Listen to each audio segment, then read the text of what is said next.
No. The word fell out of Stella Gentry's mouth before she had fully thought it through, and the silence that followed was the loudest thing she had ever heard in her life.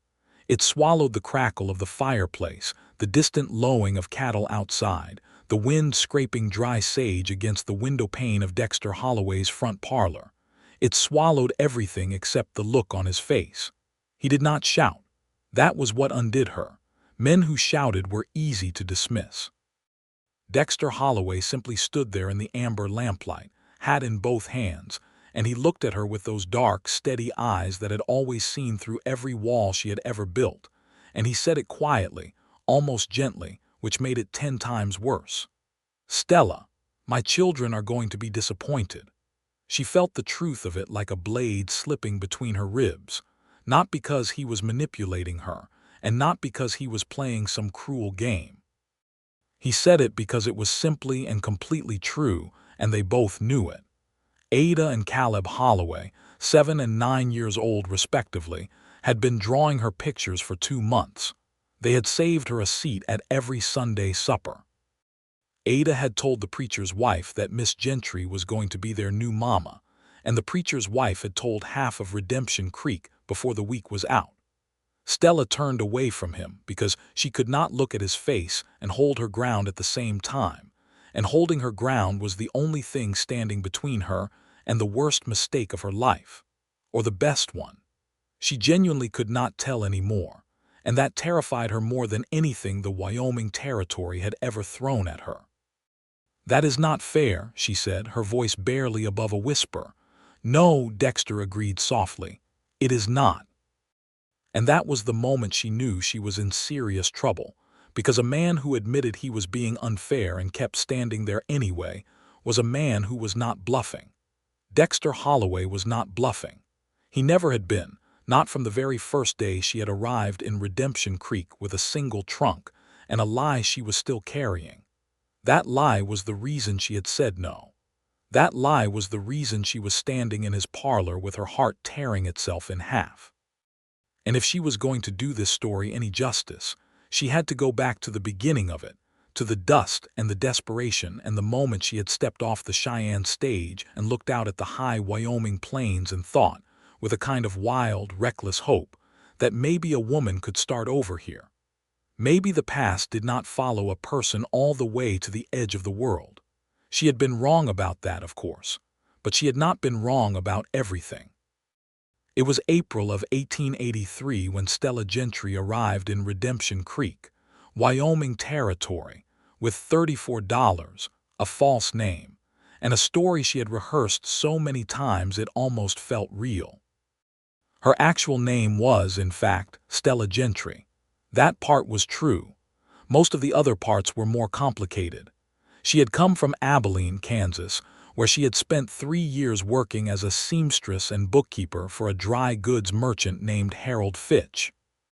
Harold Fitch had been a reasonable employer until he had not been, and the sequence of events that followed his unreasonableness had left Stella with a broken engagement, a ruined reputation, and a very strong incentive to be somewhere else entirely. She had answered an advertisement in the Cheyenne Daily Leader, placed by a woman named Mrs. Dorothea Crane, who was seeking a school teacher for the settlement of Redemption Creek. The advertisement had not asked for references, which Stella had taken as a sign from Providence. Redemption Creek in the spring of 1883 was a town in the process of deciding what it wanted to be. It had a proper main street with a general store, a post office operating out of the back of said general store, a livery stable, a church that doubled as a town hall, a saloon called the Copper Spur, and enough cattle operations in the surrounding valley to keep the whole enterprise economically afloat. It had approximately 240 permanent residents, and it had, at that moment, no schoolteacher because the previous one, a young man from Ohio named Mr. Pennington, had broken his leg in a riding accident and returned east to recover and never come back. Mrs. Dorothea Crane, who functioned as the town's de facto social organizer, met the stage herself. She was a compact, energetic woman in her mid-50s with silver hair, pinned severely under a black bonnet, and she looked Stella up and down with the frank assessment of a woman who had long since stopped apologizing for her own perceptiveness. "You are younger than I expected," Mrs. Crane said. "I am 26, Stella said. "I have been teaching for 4 years. This was technically true." She had tutored children in Abilene alongside her seamstress work, and she had the arithmetic and reading skills to back it up, even if she had never held an official teaching position. Mrs. Crane studied her for another moment, then apparently decided that 26 and capable was preferable to no teacher at all. "The school building needs some repair," Mrs. Crane said, leading her up the main street at a brisk walk. "We have 22 children of school age. The older boys can be trouble, I will warn you now, but you look like a woman who knows how to handle herself." Stella thought about Harold Fitch and the letter she had written to his wife after everything that happened, and she thought, "Yes, I suppose I do." She was installed in a boarding room above the general store, run by a widow named Mrs. Prout who made exceptional corn bread and asked very few questions, which Stella appreciated enormously. She spent her first 3 days getting the schoolhouse in order, sweeping out the winter accumulation of dust and mouse evidence, straightening the row of wooden benches, and writing out a schedule on the small chalkboard that occupied the front wall. She met Dexter Holloway on her 4th day in Redemption Creek, and she met him, as she would later reflect, in exactly the wrong way to protect herself from him. She had been at the general store, attempting to negotiate the purchase of chalk and a new spelling primer on credit against her first month's salary, when the door opened behind her and a child's voice said with great urgency, "Papa, she has red hair." Stella turned around. The child who had spoken was a girl, small and dark-haired, with her father's serious eyes and her own very decided opinions already clearly visible on her face. Behind her stood a boy, older and taller, with the same dark hair and an expression of careful reserve that Stella recognized as the face of a child who had learned to be cautious about new things. Behind both of them stood Dexter Holloway. He was tall, which she noticed first because it was unavoidable.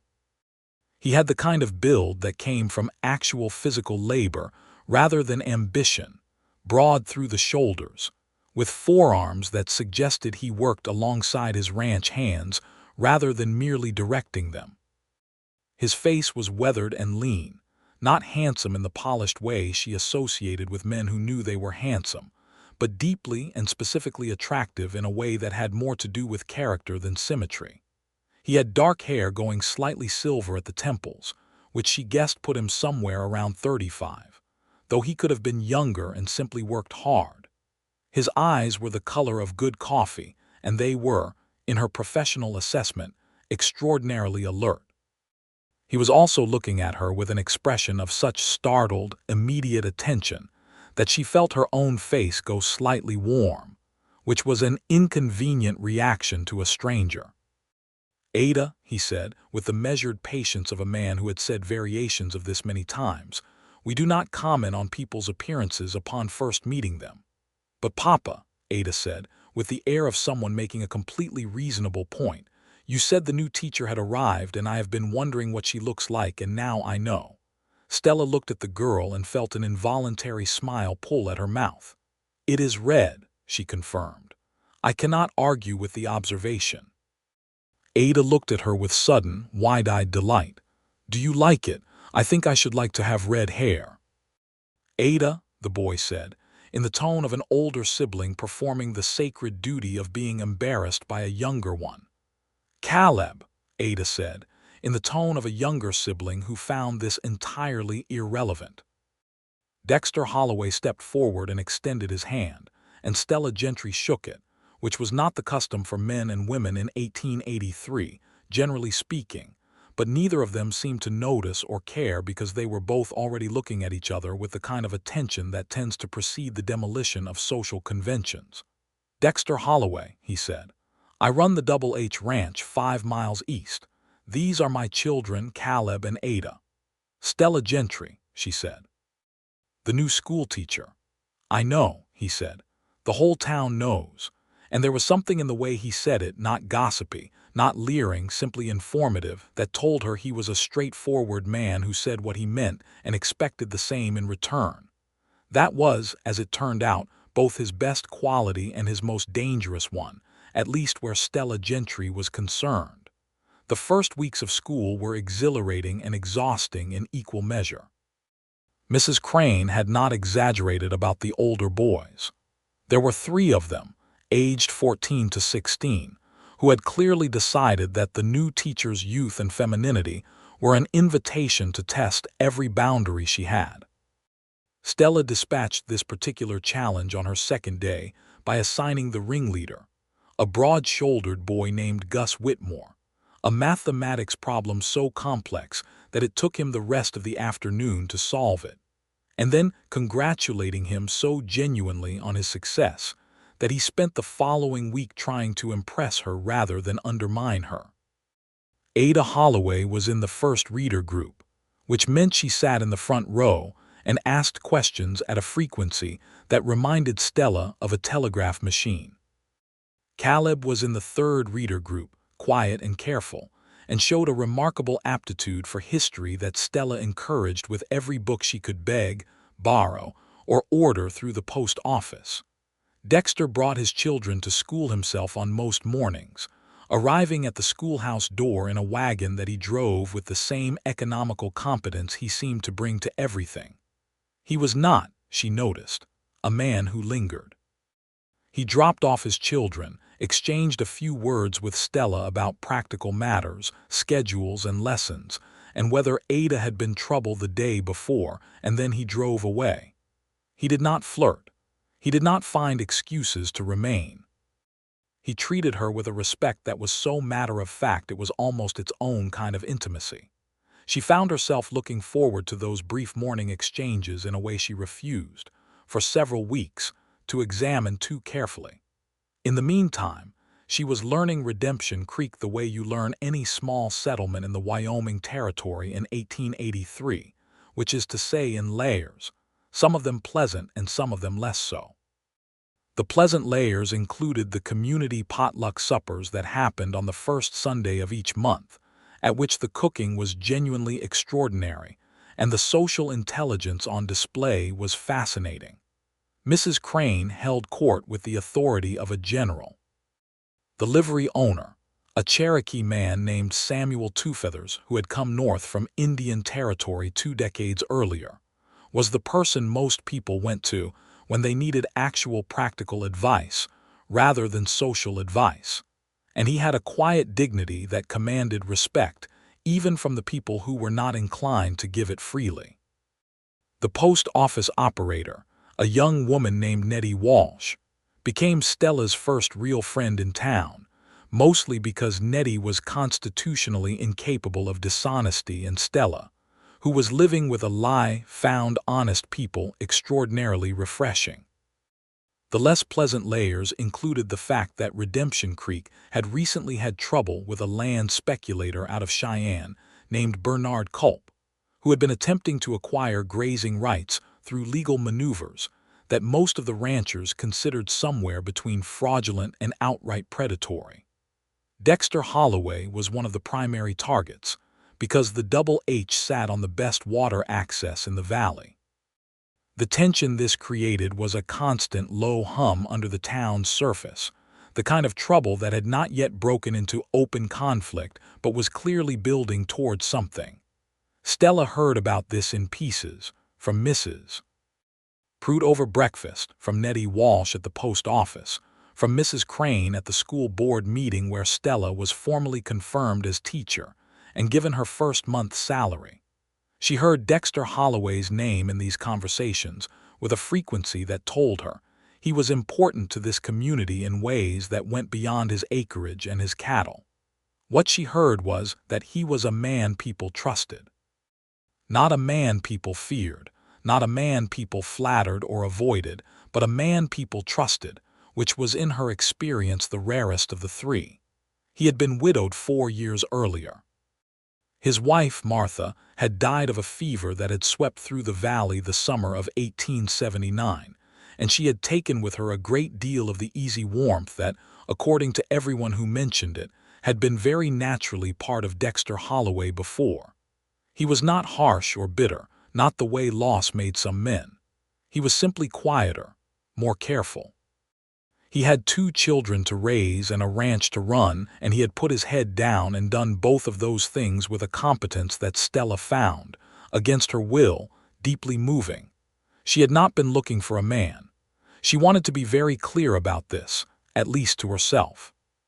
She had come to Redemption Creek to work, to rebuild a reputation that Harold Fitch's behavior had destroyed, and to find a life that was genuinely hers rather than one that had been handed to her or taken from her. She had not come looking for feelings. The feelings, however, appeared to be entirely indifferent to what she had been looking for. She first understood the specific nature of her problem on a Wednesday afternoon in late May, when a sudden storm rolled in off the mountains with the speed that Wyoming weather reliably deployed whenever someone had inconvenient plans. She was closing the schoolhouse windows against the advancing rain when she heard a wagon pulling up outside, and she looked out to find Dexter Holloway tying off his horses in the rising wind with the practiced efficiency of a man who had done this in worse conditions. "I came for the children early," he said, stepping into the doorway. "Storm is going to be bad. The creek will flood the lower road."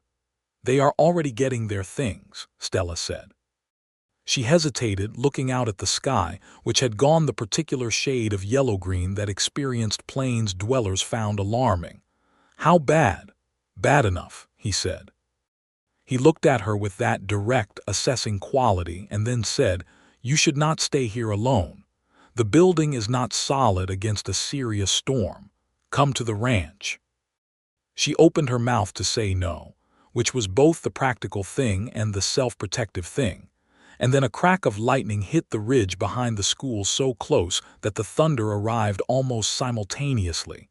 And Ada shrieked from the back room, and Caleb came running out looking, for the first time in Stella's experience of him, genuinely frightened.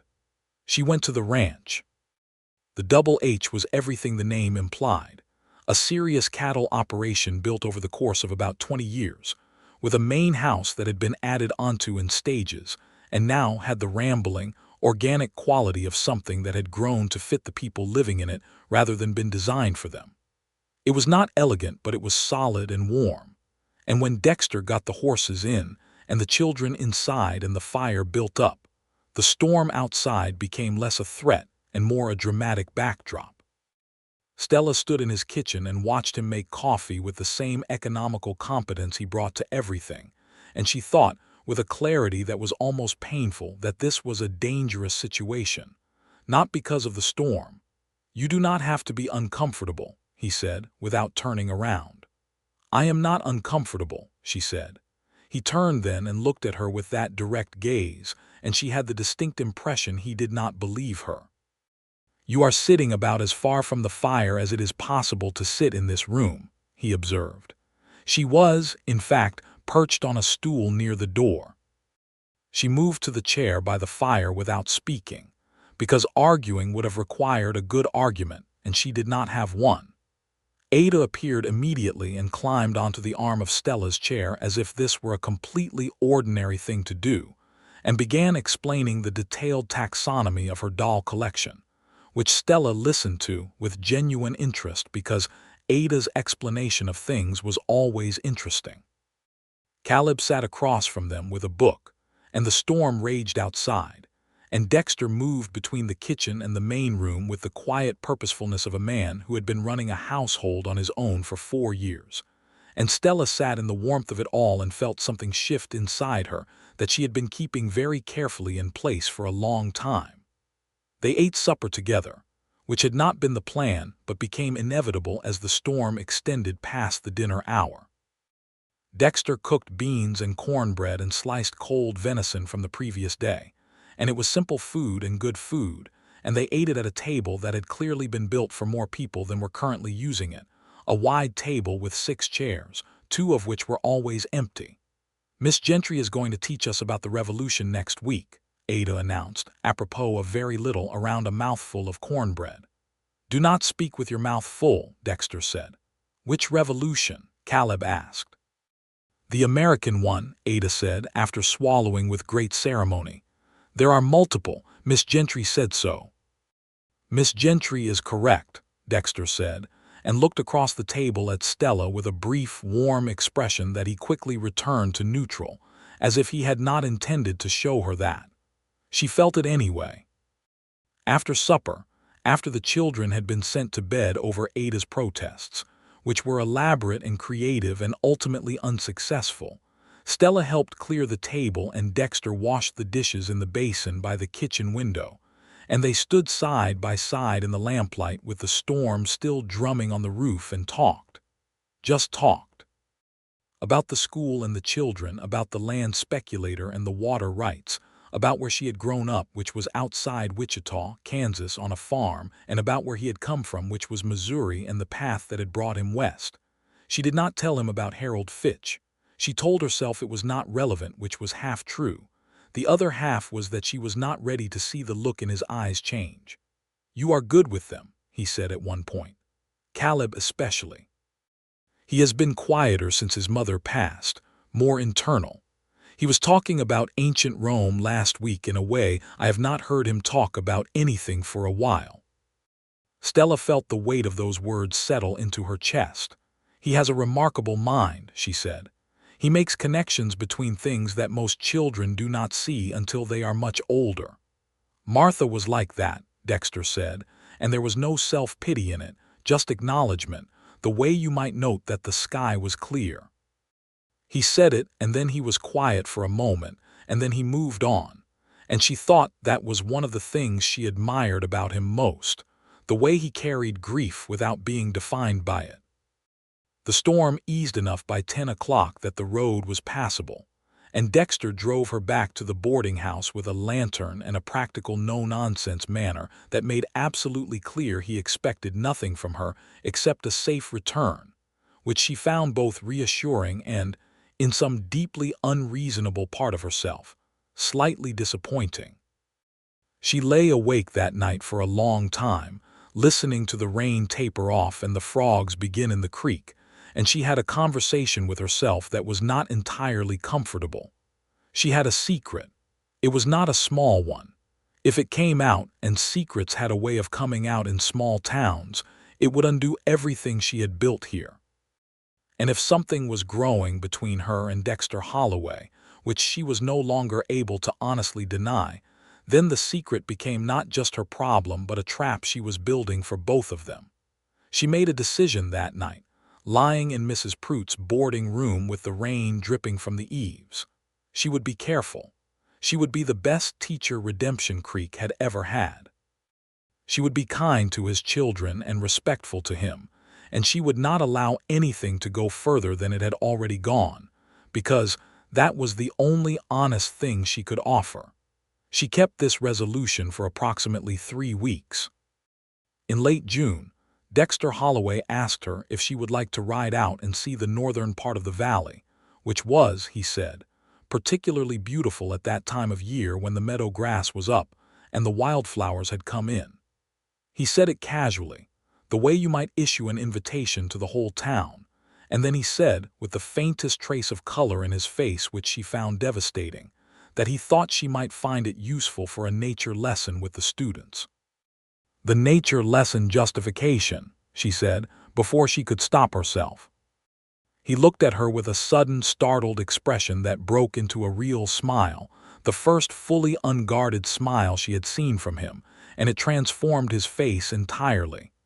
"The nature lesson justification," he agreed, still smiling. She said yes. She told herself it was the nature lesson. They rode out on a Saturday morning, the children at Mrs. Crane's for a weekly sewing and story session that Ada tolerated and Caleb mysteriously enjoyed. And they went north on horses, not in the wagon, which meant they rode side by side, and the conversation could go where it wanted to without the formality of a conveyance between them. Stella was a competent rider, farm-raised, and she could see that he noticed this and was pleased by it in the way people are pleased when their assumptions about a person turn out to be correct. The valley in late June was, as advertised, extraordinary. The mountains to the west still had snow on the high peaks, and the meadow grass below was so intensely green it almost hurt to look at, and the wildflowers came in great unplanned masses of yellow and purple and white. The creek ran clear and full over stones that had been smoothed by 10,000 years of exactly this, and the sky above was the kind of blue that made you feel that all your indoor troubles were temporary and small. They rode without speaking for a while, and it was not an uncomfortable silence. It was the silence of two people who did not feel the need to fill every moment with words, which Stella recognized as a significant thing. "My mother would have made something of this," he said eventually, looking at the flowers. "Did she paint?" "She pressed flowers," he said. "She had books of them. I have one somewhere in the house. She sent it west with me when I left Missouri. Ada found it last spring and was completely fascinated." Stella thought about Ada's face when she was fascinated by something, which was an expression of such complete and luminous engagement that it was one of the genuinely beautiful things she had seen since arriving in Redemption Creek. "She is very like you," Stella said. He glanced at her, a quick look with something unguarded in it. "People say she is like her mother." "She has her mother's coloring," Stella said, because she had heard enough about Martha Holloway to know this was true. "But her way of being in the world, the directness, the way she just says what she sees, that is you." He was quiet for a moment after that, and when he looked at her again, the guarded quality was entirely gone and she felt the full impact of his attention in a way that made her breath catch. "Stella," he said. "Do not," she said. He stopped. He looked at her steadily, not offended, just watching. "I am not in a position to be courted," she said, because she had to say something, and the truth was she was not ready to tell him the truth. "There are things about my situation that are complicated." "Most situations are complicated," he said. "Some more than others," she said. He considered this for a moment, and she could see him weighing it, deciding whether to push or to give her room. He gave her room. She was not sure whether to be relieved or devastated by this. "All right," he said, and the word was gentle and without pressure, and they rode back to Redemption Creek in a silence that was somewhat less easy than the one on the way out, but not hostile, more careful, like two people who had just established that there was a line and were now both very precisely aware of where it was. June became July. July burned hot and dry across the valley, and the school took its summer recess, and Stella, with considerably more time on her hands, threw herself into town life with the energy of a woman who was trying very hard not to think about certain things. She helped Mrs. Crane organize the 4th of July celebration, which was a proper event with a picnic and a horse race, and a dance that evening in the church cleared of its pews. Bernard Culp came to town in the second week of July, which was the land speculator from Cheyenne, and his arrival was not pleasant. He was a smooth, well-dressed man in his 40s with a lawyer from the territorial capital and a set of documents that he apparently believed constituted an argument. Stella saw him first at the general store, where he was speaking to the storekeeper with the confident, patronizing manner of a man who was accustomed to being the most educated person in the room. She disliked him immediately and instinctively, the way you dislike certain weather. She disliked him more when she heard, from Nettie Walsh, that the documents he had brought claimed prior claim to a portion of the water rights that the Double H had been operating under for 15 years, and that the legal argument was complex enough that it was going to cost Dexter Holloway a significant amount of money and time to fight it, assuming it could be fought. She disliked him most when she saw him speak to Dexter at the Copper Spur Saloon, which she observed from the street through the open door, and watched Dexter's face during the conversation. He was controlled, very controlled, but she could read him well enough by now to see what was happening underneath the control, the anger and the weariness, and the specific kind of frustrated helplessness that comes from being attacked through the law by someone who knows you cannot match them on their own ground. She went home that night and thought about it for 2 days, and then she went to Samuel Twofeathers. Samuel Twofeathers was, among other things, a man who had been dealing with the American legal system on deeply personal terms since before most of the current residents of Redemption Creek had been born, and he had accumulated, through necessity and intelligence, a considerable understanding of property law, territorial claims, and the ways in which legal documents could be challenged. He also had connections in Cheyenne, through a network of people who tended to know things that the official channels did not, and he had a nephew who was reading law at the Territorial College. Stella sat in his livery office, which smelled productively of horses and leather, and told him what she had learned and what she suspected, which was that Culp's prior claim documents had the smell of something manufactured rather than discovered. Samuel Twofeathers listened to her with the complete, unhurried attention he gave to everything, and when she was done, he said, "You have noticed the right thing. The question is whether we can prove it." "I have some experience with bookkeeping," Stella said carefully. "I know how accounts can be arranged to appear different from what they are. I suspect the same principle applies to property documents." He looked at her with a slight shift in his expression that was not quite a smile but was close. "I suspect you are right," he said, "and I think my nephew might be very interested in this conversation." This was the beginning of what became, over the following weeks, a quiet, determined campaign to expose Bernard Culp's documents as fabrications. It involved letters and careful research, and Stella's considerable ability to read numbers and understand where they did and did not add up. It was done without Dexter Holloway's knowledge, which she would later realize was both protective and presumptuous of her. But at the time, she told herself that a man who was already under legal pressure did not need the additional stress of knowing that his schoolteacher and the local liveryman were conducting their own investigation. It was also, she recognized in her more honest moments, a way of doing something useful that was not getting closer to him than she could honestly justify. School resumed in August, and August and early September were the best weeks of Stella's time in Redemption Creek. The children were eager after the summer break, and she had spent the recess preparing new materials, including a set of reading cards she had made herself from stiff paper and ink, and a hand-drawn map of the United States and territories that she pinned to the wall and which became the center of a great deal of discussion about geography and history and the nature of territories versus states. Ada Holloway had, over the summer, developed what could only be called an attachment. She brought Stella flowers from the ranch garden when they came to school, small handfuls of prairie flowers that Stella pressed between the pages of her Bible and which she kept, against her better judgment, in a growing collection. Ada wanted to sit beside her during lunch and tell her things, about the horses and the chickens, and what Caleb had said that was funny, and what the ranch hand named Pete had done that was impressive. She did this with a complete artlessness that was simultaneously charming and, to Stella, deeply complicated. She knew what Ada wanted. She had known it since probably the first week of school, when a 7-year-old's feelings about things were not particularly disguised. Ada Holloway wanted a mother, and she had decided, with the same clear-eyed directness she brought to all observations, that Miss Gentry was the right candidate. Stella found this both the most touching and the most difficult thing about her life in Redemption Creek. Caleb was less obvious but not less communicative.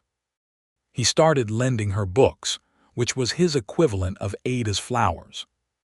He would appear at her door at the boarding house on Saturday mornings with a volume tucked under his arm and an expression of studied casualness, and say something like, "I thought you might want to read this." And the books were always good, history and natural philosophy, and once a novel by Mr. Dickens that she suspected had come from his mother's collection, which meant he was trusting her with something significant. She kept every one of them and returned them with notes tucked inside, responses to what she had read, questions, observations, and Caleb would read these notes with an expression of fierce concentration, and then come to school on Monday with his own responses already formed, and this became the best conversation she had had with any human being in years. Through all of this, Dexter maintained his careful, respectful distance. He did not press. He did not take back the day in the valley or pretend it had not happened, but he also did not push her toward anything she had not invited, and this restraint, this particular quality of patience, was doing more damage to her defenses than any amount of pursuit would have. The situation with Bernard Culp came to a head in late September, when Samuel Twofeathers' nephew, a young man named Joshua Twofeathers who arrived from Cheyenne with a satchel full of legal documents, discovered and was able to demonstrate through careful comparison of dates and notary records that two of the key documents in Culp's claim had been executed after the dates printed on them. It was not the most dramatic evidence, but it was sufficient, in the hands of a territorial judge who was already disposed to be suspicious of Cheyenne land speculators, to call the entire claim into question.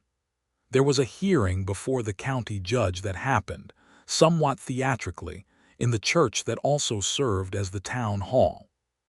Stella was not there for it, having decided that her presence would raise questions she was not ready to answer, but Nettie Walsh was there, and provided an extremely detailed account afterward, including the expression on Bernard Culp's face when Joshua Twofeathers presented the evidence of the document forgery, which Nettie described as a man who had swallowed something he had expected to taste very different. The claim was dismissed. Culp left Redemption Creek the same afternoon, which the town celebrated with varying degrees of restraint.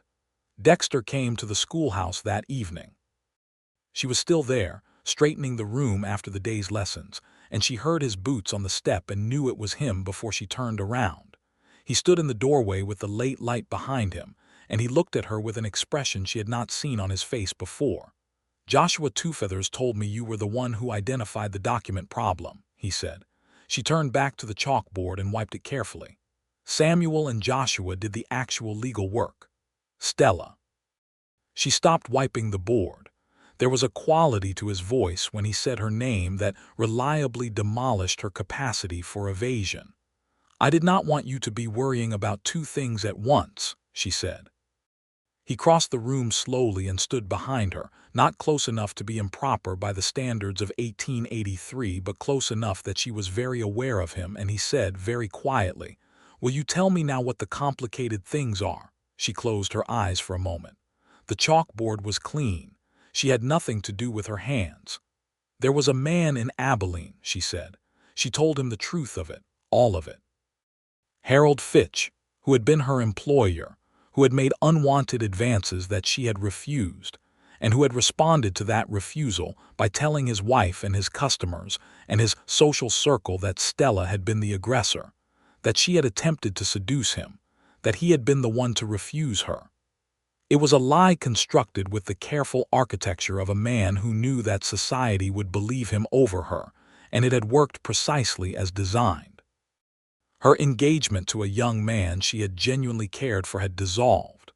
Her teaching references had become worthless because no one in Abilene who knew Harold Fitch would put their name on a letter for her. She had left with what she could carry and gone to the first advertisement she found that did not ask for references, and she had come here. She had not lied about her qualifications, she told him. She could teach. She knew how to teach. Everything about the work she had done here was true. "But my reputation in Abilene," she said, "if anyone checked, if Mrs. Crane had written to anyone I had listed, what they would have found was Harold Fitch's version of events." There was a silence that felt very long, though it was probably not. "Do you believe I am telling you the truth?" she asked, and her voice was steadier than she expected. "Yes," he said without any hesitation at all, and the immediacy of it made her eyes sting in a way she absolutely refused to allow. "You do not know me well enough to be certain of that," she said. "I know you well enough," he said. She turned around then because she had to see his face, and what she saw was exactly what she had heard in his voice: certainty without performance, belief without conditions, and it was possibly the most frightening thing anyone had ever offered her. "Dexter," she said. "Stella," he said, and he was looking at her with everything he had been keeping carefully back for the past 5 months, and she took one step toward him because she simply could not help it, and then stopped because she was a woman with better sense than this. "Your children," she said. "What about them? They are already too attached to me. Yes, he said, as if this were obvious. I know. If this does not work, if I cannot be what they need, it will be harder on them for having hoped. That is true of most things worth hoping for, he said. She looked at him for a long moment, and he let her look, did not flinch or fill the silence, just stood there and let her see him.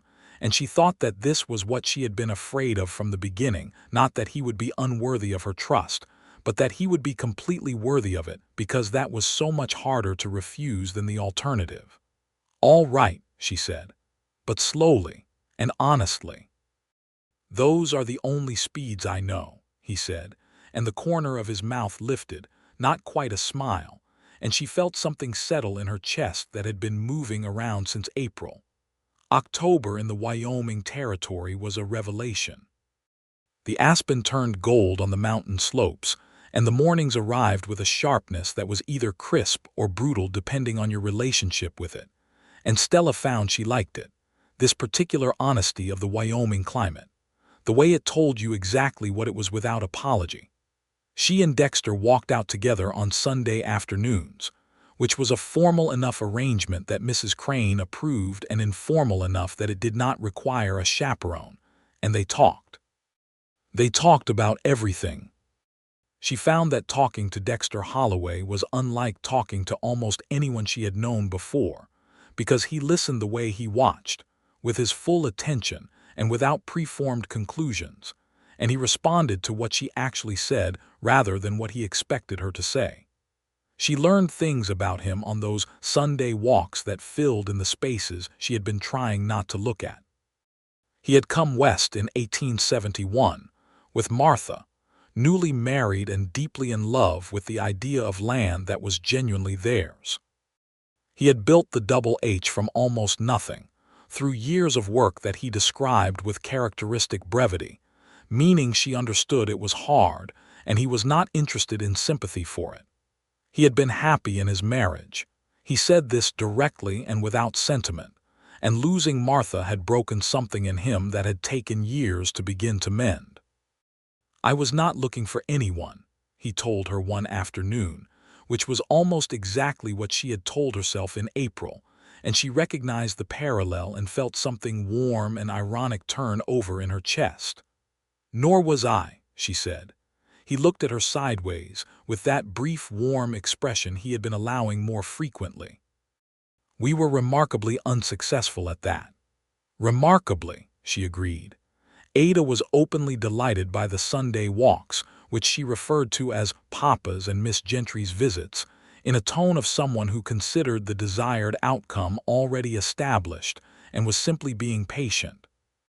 Caleb was more internal about it, but she caught him, more than once, looking at her and his father together with an expression that was careful and hopeful in equal measure, the expression of a child who wanted something badly enough to be frightened of wanting it. She brought this up one afternoon when she found Caleb doing his arithmetic at the kitchen table while she and Dexter were sitting with coffee in the main room. She waited until Caleb went outside to feed the horses, and then she said, "Caleb is afraid." Dexter looked at her. "Of what?" "Of losing someone again," she said. "He is old enough to have understood what happened when his mother died. He is old enough to know that good things can be taken away." Dexter was quiet for a moment. "Yes," he said. "So am I," she said. He looked at her, and the understanding that passed between them was one of those moments of such complete mutual recognition that words around it would have been redundant. Two people who had both been broken by loss and were both choosing, carefully and somewhat terrifyingly, to try again anyway. November came, and the first serious snow of the season came with it, and the school settled into the particular rhythm of winter lessons, which were warmer and more contained than the spring and fall sessions, with the children arriving bundled and rosy-cheeked and needing a few minutes by the stove before they could properly attend to reading. Stella had acquired a small library for the schoolhouse over the months, through donations and orders and the generosity of Mrs. Crane, and it was beginning to look like a place where education happened rather than merely a room where children sat. She spent Thanksgiving at the Double H. This was at Ada's specific and repeated invitation, which Ada had issued every day for 2 weeks, running with the patience of a child who understood that persistence was a form of argument. Stella had said she would think about it, and Ada had taken this as a yes, and announced it to Caleb, who had looked briefly alarmed and then composed. And then Dexter had said, very quietly and without pressure, that he hoped she would come, and she had. It was a full day, long and warm and full of the kind of ordinary, irreplaceable moments that she had not had since she left her parents' farm outside Wichita 8 years earlier. Ada taught her the specific way the Holloway household made corn pudding, which involved a technique Ada had learned from Martha's recipe cards, and which Ada explained with great authority as if she had invented it herself. Caleb showed her his rock collection, which was extensive and labeled with a handwriting that was remarkably precise for a 9-year-old. Dexter carved the turkey, which was enormous and excellent, and there was an easy, unforced quality to the day that felt less like being a guest and more like being home, and that feeling was so specific and so familiar and so completely dangerous that she sat very still in the middle of it and let herself want it. After dinner, after the dishes, after Ada fell asleep on the settee, and Caleb retreated upstairs with a book, Stella and Dexter sat by the fire in the main room, and it was quiet and the snow was coming down outside the windows, and he reached over and took her hand, just held it, not with any agenda or direction, just held it, and they sat like that for a long time without speaking. She did not want to go home. She went home anyway because it was the right thing to do, and because she was Stella Gentry, who had never in her life done anything else, and Dexter drove her back through the snow with a lantern and a steadiness that felt like a promise. And when he said good night at the boarding house door, he looked at her for a moment with everything in his face and said quietly, "I would like to ask you something, when the time is right." She understood what he meant. She nodded very slightly and went inside. December arrived with a particular Wyoming ferocity. 3 consecutive blizzards that kept the school closed for 9 days and kept everyone largely confined to wherever they happened to be. Stella spent this time at Mrs. Pruitt's, grading the written exercises she had assigned before the storm, writing letters to her parents in Kansas, whom she had been carefully vague with for the past 8 months about the exact nature of her life in Redemption Creek, and conducting a long internal argument with herself about what she was going to do when Dexter Holloway asked her the question he had indicated he intended to ask. Part of her was terrified. Not of him, never of him, but of the weight of what she was agreeing to. 2 children who were already half in love with her. A community that had accepted her on the basis of who she had presented herself to be, and who deserved to know that the presentation was incomplete. A man who had told her he knew things about trusting again and was choosing to do it anyway, which meant she owed him the same. She wrote him a letter. She had not originally intended to, but she was alone for 9 days with her thoughts and her honesty, and by the end of it she had written him a letter that said everything she had not managed to say with her voice. She told him about Abilene in more detail than she had told him in October. She told him about the specific damage it had done to her capacity to trust her own judgment about people, the way being lied about so thoroughly had made her doubt, for a long time, whether she could read situations and people accurately.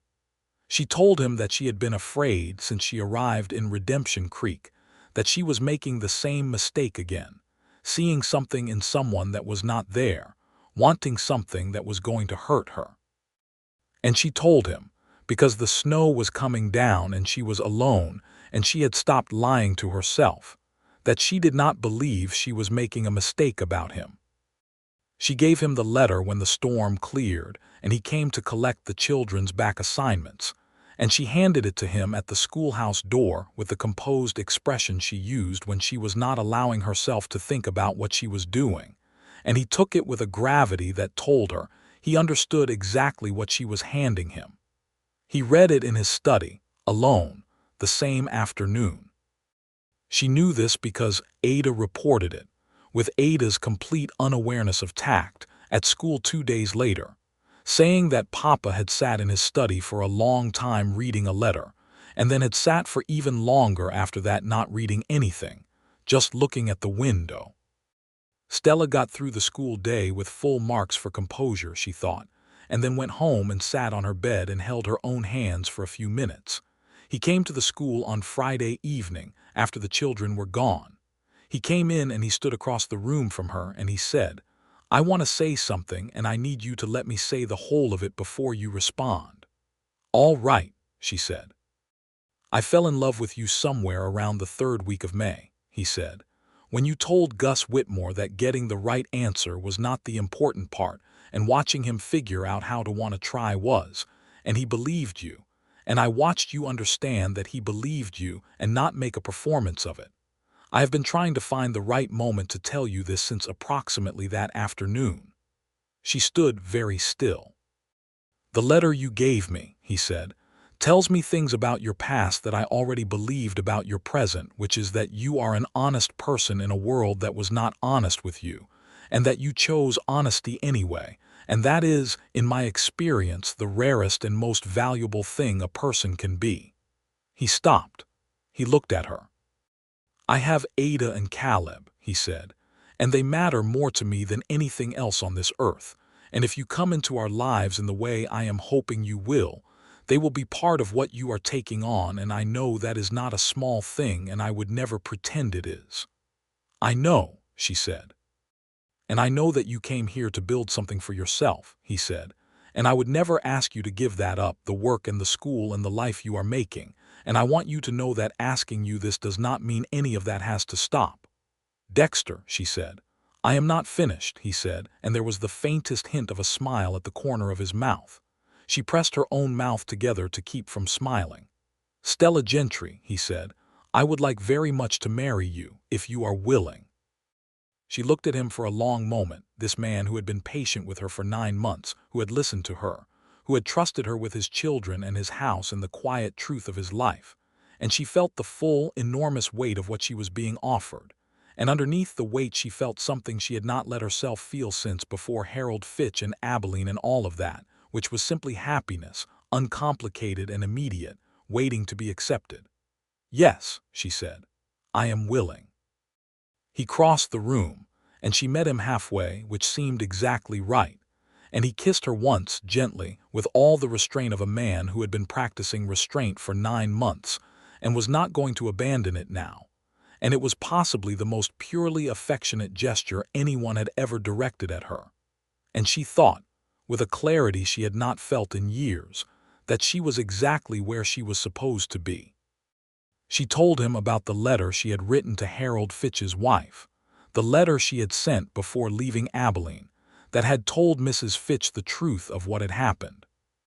She had never known if the woman believed her or not, had never received a reply, and had carried the uncertainty of it like an additional weight in her trunk, alongside the dress she hoped to never wear again and the copy of her school books. Dexter listened to this and said, "Do you want to know what became of it?" She looked at him. "You know something." "I know that Samuel Twofeathers has contacts in many places," he said, "and that I may have asked, some months ago, whether there was any information available about your former employer in Abilene." She stared at him. "Harold Fitch resigned from his business in early 1883, Dexter said, with careful neutrality. There was reportedly a significant amount of local discussion about the reasons. His wife appears to have had things to say. Stella stood with this information for a moment, feeling it settle through her like warm water after a cold day. "You had him investigated," she said. "I had the situation clarified," he said, with the faintest shift in his expression that was as close to mischief as she had ever seen on his face. She felt a laugh rise in her chest, unexpected and genuine, and she let it out, and he smiled, the full smile, the one that transformed his face, and she thought she would like to spend a considerable amount of time making that smile appear. The engagement was announced at the December community supper, which Mrs. Crane had organized with the reliability of a very competent locomotive, and the reaction was everything from enthusiastic to tearful, with Mrs. Crane herself occupying a dignified middle ground that somehow communicated both congratulation and the satisfaction of a woman whose town had arranged itself correctly. Ada Holloway, informed of the news at the supper table in front of the entire community, responded by standing up on her chair and saying, "I knew it," with a satisfaction so complete that it produced general laughter. And Caleb looked at Stella from across the table with an expression that was quiet and warm and complicated, and she reached over and squeezed his hand and felt his fingers close over hers for a moment before he composed himself back to reserve. The wedding happened in February 1884, in the church that also served as the town hall, on a clear cold day when the snow on the ground was hard and clean, and the mountains were brilliant against a sky of such intense blue that it seemed theatrical. Mrs. Crane organized the arrangements with the thoroughness she brought to everything. Nettie Walsh stood up beside Stella, and Samuel Twofeathers sat in the third pew with a formality that conveyed his regard for the occasion. Stella wore a dress she had made herself, cream wool with a fitted bodice, and a collar of white lace that had been her mother's, sent in a package from Kansas, along with a letter from her mother that she had cried over twice, and then folded carefully and put in the pocket of her traveling coat to keep with her. Dexter stood at the front of the church in his good black suit that fit him well enough to suggest it had been recently altered, and when she came down the aisle on the arm of the school board chairman who had agreed to give her away, Dexter looked at her with an expression of such unguarded, complete regard that she felt the heat of it clear across the room. The ceremony was performed by the Reverend Calloway, who conducted it with a brevity and sincerity that struck the right balance for two people who were not young and were not performing anything, who were simply and seriously choosing each other in front of the people who mattered to them. When he said her name in the vows, Stella Holloway, for the first time, she felt the shape of it settle over her like something she had always been meant to be called. Ada cried at the wedding, with the completely unself-conscious openness that characterized everything she did, and Caleb did not cry, but he shook his father's hand afterward with a solemnity that was so much older than 9 years that Stella had to look away for a moment to maintain her own composure. She moved into the Double H the following week, bringing her trunk and her books and her pressed flower collection and Mrs. Prute's good wishes. The house had been cleaned and aired with an energy that Stella suspected involved Ada directing ranch hands with great authority, and there were flowers on the kitchen table which were clearly Ada's doing, dried ones from the autumn, arranged with more enthusiasm than technique. Her room, their room, had been repainted. She did not comment on this, but she noticed it, and she knew it was him. The new whitewash on the walls and the curtains that were slightly different from the curtains she had seen in this room on the night of the storm, the night she had stood very carefully near the door. She set her books on the shelf he had cleared for her and put her mother's letter on the small table by her side of the bed, and she stood in the middle of the room for a moment and felt, with a completeness she had forgotten was possible, that she was home. Winter passed into spring, and spring in the Wyoming territory was a complicated and wonderful thing, muddy and cold and then suddenly warm, with the creek running high and the aspens leafing out in that particular translucent green that lasted only about 2 weeks before it deepened into summer. Stella continued teaching through the spring term, which Dexter had from the beginning been completely clear he expected and wanted her to continue, not as an afterthought but as a genuine support for something he understood mattered to her. She reorganized the school schedule to accommodate the ranch calendar, because in a cattle community, the school and the ranch were not separate concerns, and she adjusted the summer recess to align with the heaviest work periods so that the older children could help their families without losing academic time. This practicality was noted and appreciated in a way that confirmed, if she had needed confirming, that she understood the community she was teaching. Caleb, who was 10 now, had started helping Pete, the senior ranch hand, with some of the lighter stock work on weekends, which Dexter supervised with a careful eye, and which Caleb clearly loved with an intensity that suggested the love of history and the love of the land were not, for him, competing. He still brought her books. He had started bringing her rocks too, specific specimens he thought she would want for the school's natural science collection, and these were labeled in his small, precise handwriting with the same care he gave to everything. Ada at 8 was a force of nature, wearing the external appearance of a child. She had decided, sometime around the wedding, that she was now in charge of the household's social life, and she approached this responsibility with great seriousness, including the organization of a dinner for the Twofeathers family in March that she planned without assistance and executed with only 2 minor disasters, both involving the cornbread. Stella watched this small person orchestrate the world around her and felt, with a depth of feeling that still surprised her in its intensity, that she loved this child. Not as a step, not with qualification, but with the straightforward warmth of someone who had been completely won over, which was exactly what Ada had intended from approximately the moment she noted that the new teacher had red hair. Her relationship with Caleb was different in texture but equal in depth. He did not require the same kind of warmth, or rather, he required it in a form that was more intellectual and less demonstrative, and she had understood this from early on and given him what he needed rather than what was easiest to give. He came to her with questions, real questions, not the ones he asked in school, but the ones that were underneath the school ones, about history and justice, and why things happened the way they happened, and whether people ever actually learned from the past.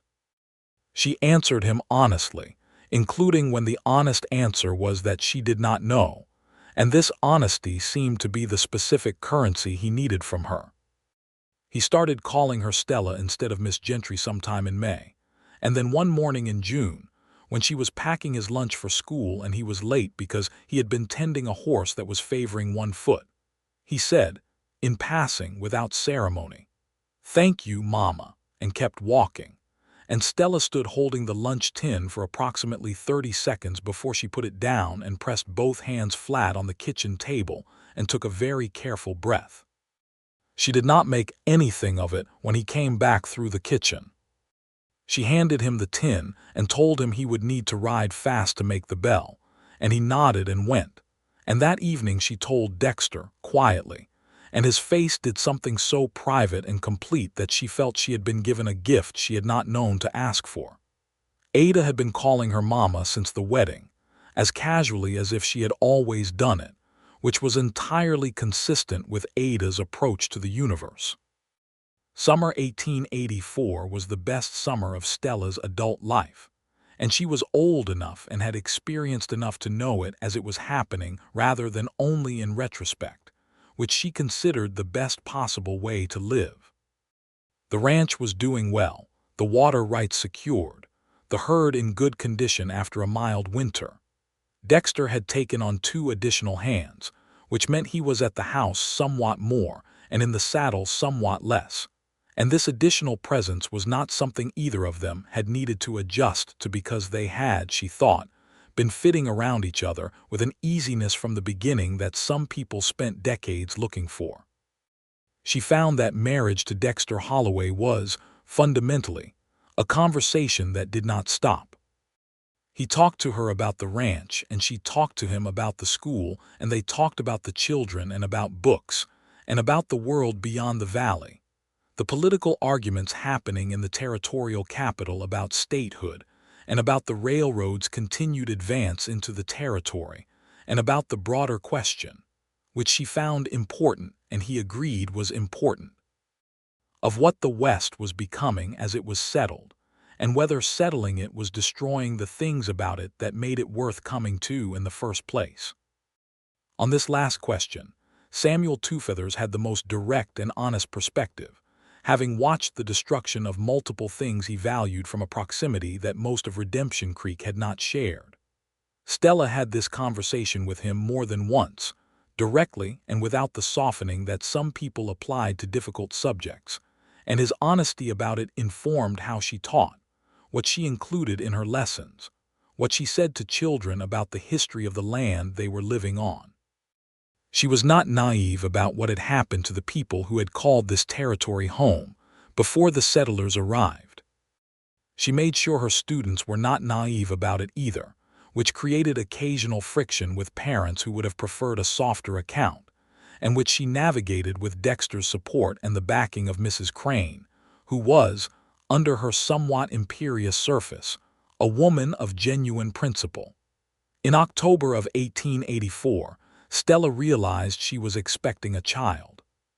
She told Dexter on a Sunday morning while they were sitting with coffee before the children were up, and he looked at her for a long moment with the kind of stillness that preceded very large feelings, and then he set down his coffee cup with great care and came around the table and held her, and she pressed her face against his shoulder and felt his arms close around her, and they stayed like that for a long time in the quiet kitchen with the early light coming through the windows. Ada's response, when told, was one of the top 5 most enthusiastic reactions Stella had ever witnessed to any piece of news. She had questions, many questions, sequential questions that needed to be answered before the next one could be asked, and the questions ranged from the practical to the philosophical in a sequence that defied prediction. Caleb said, after a pause in which he clearly processed the information through several layers of consideration, "Is it going to be loud?" Which made Stella laugh so suddenly and so completely that she had to sit down, and Caleb, after a moment, smiled the real smile he saved for when he was genuinely pleased and said, "I think it will probably be all right." The school board's response was somewhat less immediately enthusiastic, the practical concern being what happened to the school when the teacher was no longer able to teach, which was a reasonable concern to which Stella had already given considerable thought. She negotiated an arrangement in which she would continue through the spring term, hire and train a supplementary teacher for the late summer and early fall, and return to the classroom in October following the birth. Mrs. Crane supported this arrangement with the force of her considerable personality, and it was agreed. The pregnancy was uncomplicated, which she was grateful for in a time and place where uncomplicated was not guaranteed. She was healthy and capable through the winter and spring, and the school continued to function at the level she had set for it, which was a source of quiet satisfaction regardless of whatever else was happening in her life. She ordered books for the school library from a catalog out of Chicago, and she wrote to her parents and told them they were going to have a grandchild. And her mother wrote back a letter so full of feeling that it required 3 pages and arrived with a parcel containing a hand-quilted blanket in yellow and white that was, her mother said, the same pattern she had made for Stella herself. Dexter read the letter when Stella showed it to him, not the private parts, but the parts that described her mother's pride in what Stella had built, the school and the life and the family, and he looked up from the letter with an expression that was so warm and direct that she felt entirely seen in the best possible way. Their son was born in July of 1885, on a night when the late summer heat lay heavy over the valley, and the stars were enormous above the ranch. He came into the world with an energy that suggested he had strong opinions about the whole enterprise, and when the doctor from 2 towns over finally placed him in Dexter's arms, Dexter stood with him for a long, quiet moment while Stella, exhausted and triumphant, watched from the bed. "He looks like a Henry," Ada said, from the doorway where she had been waiting with the particular intensity of a child who had been banned from the room and was managing this restriction through extreme proximity. "Ada," Caleb said from behind her. "He does," Ada said with authority. "He looks like he is going to be someone important." Stella looked at Dexter, who looked at her. "Henry," Stella said. "Henry," Dexter agreed, and the way he said it, standing there in the lamplight holding his son, was one of the moments she would carry with her for the rest of her life. Henry Holloway was, as Ada had predicted, loud. He was also, as Caleb had hoped, all right. He arrived in the family like a small natural event, absorbing space and attention with the complete absence of apology that characterized all new people, and the family arranged itself around him with a warmth and willingness that told Stella, if she had needed any further evidence that the life she had built here was real. She returned to teaching in October as planned. The supplementary teacher she had hired, a young woman named Dorothy Sears who had come down from the Northern Territories, stayed on as her assistant and became, over time, a genuine colleague and then a friend. The school grew as Redemption Creek grew, and by 1886 they had 31 students and a proper second room added to the building, which had been voted on at a town meeting and built over a single ambitious weekend by what seemed like half the male population of the valley. At that town meeting, it was Dexter who had argued most eloquently for the expansion, who had stood up in the church hall and said, clearly and without political calculation, that the quality of the school was the quality of the town's future, and that the town's future was worth the cost of a room and some timber. Stella, sitting in the second row with Henry on her lap and Ada beside her, and Caleb taking notes at her request, felt the particular pride that came not from being praised, but from watching someone you loved be entirely himself in public. The summer of 1886 brought a development she had not anticipated, though perhaps she should have. A letter arrived from Abilene, forwarded through a post office route she had given her parents, from a woman she did not immediately recognize until she read the signature 3 times and then sat down very still. It was from Clara Fitch, Harold Fitch's wife. The letter was short and it was, in its way, extraordinary. Clara Fitch had, she wrote, found out the truth from her husband in the winter of 1882. Not the full truth, but enough to understand that the account he had given the community of Abilene was not the account of what had actually happened. She had not. She wrote with a plainness that Stella recognized as the handwriting of a woman who had been living with something difficult for a long time, felt capable of doing anything about this at the time. She was writing now because she had heard, through the chain of connection that links all small communities eventually, that Miss Gentry was well and had made a good life in Wyoming territory, and she wanted to say that she was glad of it, and that she was sorry for her silence. Stella read the letter twice and then sat with it for a while, and then she went and found Dexter in the barn where he was working with Pete on a harness that needed repair, and she gave him the letter without explanation, and he read it and handed it back and looked at her. "What do you want to do?" he asked. She thought about this. "I want to write back," she said. "I want to tell her I accept the apology. Because you have forgiven her." "Because I am done carrying the weight of other people's failures," she said. "That is not the same thing necessarily, but it is where I am." He nodded and took her hand and pressed it once, and went back to the harness, because he was a man who understood that some things did not require comment but only witness, and he had been witnessing her faithfully for 3 years. She wrote the letter that evening. It took 4 drafts, and when she was satisfied with it, she sealed it and gave it to Nettie Walsh at the post office, who sent it without asking questions, because Nettie Walsh had never in her life asked questions that were not her business, which was why she remained Stella's most trusted friend in Redemption Creek. Life moved through its seasons. Henry, at 2, was a person of tremendous energy and enthusiasm, who had apparently decided that the ranch existed primarily for his exploration, a conviction that required constant creative containment. Ada, at 10, had become Stella's ally in this containment, approaching the problem of her brother with the strategic intelligence she brought to all challenges.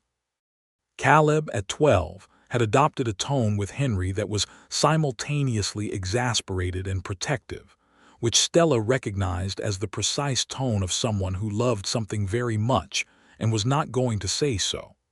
In the autumn of 1887, Stella found herself again expecting a child. This one, she felt early, was going to be different from Henry in the way that all children are different from their siblings. Where Henry had announced himself with noise and movement, this pregnancy was quieter, more internal, and she found herself feeling a different kind of anticipation, calmer and somehow more certain. Their second child was born in May of 1888, a girl, which Ada received as confirmation of a personal prediction she had been making since November.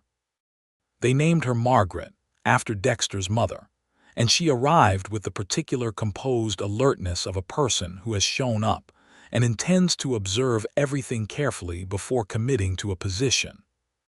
Margaret from the beginning looked at the world with Dexter's dark eyes and an expression of thoughtful assessment that felt, to Stella, like looking at something of herself, which was a feeling she had not known was available to her until it arrived. Ada, at 11, assumed a proprietary interest in Margaret with the thoroughness she applied to everything, and was, genuinely, an extraordinary older sister. She carried Margaret, sang to her, narrated the world to her in the detailed running commentary that was Ada's natural mode of communication, and Margaret regarded her with the wide-eyed fixedness of someone being lectured by a very interesting person. Henry, at 3, adapted to being supplanted in the center of the universe with more grace than Stella had honestly expected, though he did go through a period of about 2 weeks in which he attempted to interest everyone in his achievements at approximately twice his normal volume. Caleb, at 13, looked at Margaret with a gentleness that reminded Stella, sharply and warmly, of how he had looked at her in the early days, carefully, and with hope that he was not quite prepared to fully show. Dexter held his daughter on the first evening, sitting in the chair by the fire with the lamp turned up, and he looked at Stella across the room with an expression that held everything, the years and the work and the children sleeping upstairs and the life they had built together from a newspaper advertisement, and a false reference and a storm that had come in off the mountains on a Wednesday afternoon and changed everything. "You came to Redemption Creek in April," he said. "I did," she said. "That was one of the better Aprils," he said. She felt the smile rise up through her tiredness like something finding its natural surface, and she said, "It improved considerably over time." "It did," he agreed, looking at his daughter and then at her, and the look connected the two things in a way that was so completely full of love it was almost more than she could hold. In 1889, the Wyoming Territory became the state of Wyoming, the first state in the Union to have granted women the right to vote, a development that Stella Gentry Holloway followed with intense interest and considerable vocal opinion, delivered at the supper table to her family and at the school to her students, and at the monthly community suppers to anyone who would engage the subject. Dexter had opinions on it too, opinions that aligned with hers, which she appreciated, not because she required his agreement, but because it confirmed what she had believed about him from the beginning, that he was a man who thought about things rather than simply inheriting positions. The school by 1889 had become one of the best regarded in the county, a fact that the county school supervisor mentioned in his annual report with the specificity of someone making a point. Dorothy Sears had left in 1887 to marry a rancher from the North Valley, and she had been replaced by a young man from Pennsylvania named Theodore March, who had come west with the genuine intention of teaching and the slightly impractical expectation of a frontier that resembled a dime novel. Stella had corrected his expectations within the first week, and he had, to his credit, adjusted with good humor, and he was now an excellent teacher and Stella relied on him completely. She had by this point been teaching in Redemption Creek for 6 years, which meant she had taught the elder brothers and sisters of children she was now teaching, and she had graduated students who had gone to Cheyenne for further education, and she had the particular satisfaction of a person who had built something that outlasted the building of it. On a Sunday afternoon in October of 1889, she and Dexter rode out to the north part of the valley, not for a nature lesson. Just because it was autumn and the aspens were doing the thing they did every year that made all other natural spectacle feel slightly underachieving, the gold light coming through the leaves and the mountains white against the sky and the creek running clear over its stones. They sat on a rock above the meadow with their horses tied below, and the silence between them had the quality of long practice, easy and full, the silence of two people who did not need to speak to know they were precisely where they wanted to be. Ada is going to want to go to school in Cheyenne, Stella said. She is going to want to go to school in Washington, Dexter said. Stella laughed. She might actually do it. She might, he said, with a pride that was uncontained and entirely characteristic. Caleb will stay, Stella said. It was not a question. She knew it, had known it for years, the way Caleb walked the land with his father, the way he looked at the double H with the eyes of someone who was already planning what he would add to it. Yes, Dexter said. He will stay. A silence. Henry is going to make us worry for at least the next 15 years, Stella said. Dexter nodded without any visible concern. He will be fine.